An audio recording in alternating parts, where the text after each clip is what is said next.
Fitfashion.fi on perustettu alkuvuodesta 2013 tämmöiseksi urheilullisen elämäntavan blogiyhteisöksi.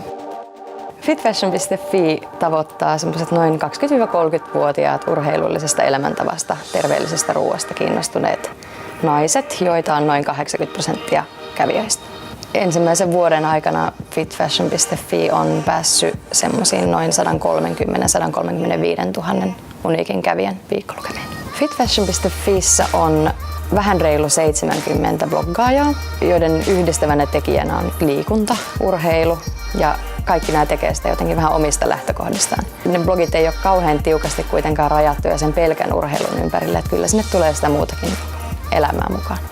Moni saattaa erehtyä luulemaan, että tämä palvelu olisi pelkästään fitnessurheilijoita, mutta sinne joukkoon mahtuu kyllä tosi paljon erilaista ihmistä ja erilaista tarinaa ja syytä sille tekemiselle. Et siellä on paljon ihan omaksi ilokseen liikkujia, elämäntaparemonttia tekeviä, mammakiloja karistavia, kestävyysurheilijoita, mutta sitten myös näitä ihan fitnessalalle omistautuneita tyyppejä.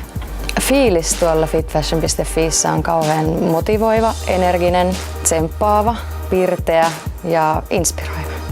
Mainostajille Fitfashion.fi tarjoaa terveellisestä elämästä ja liikunnasta kiinnostuneiden kohderyhmän, jonka kyllä palvelun kautta tavoittaa oikein mainiosti. Ja lisäksi tietenkin meidän reilun 70 bloggaajan kanssa onnistuu mainiosti erilaiset blogisisältöyhteistyökampanjat.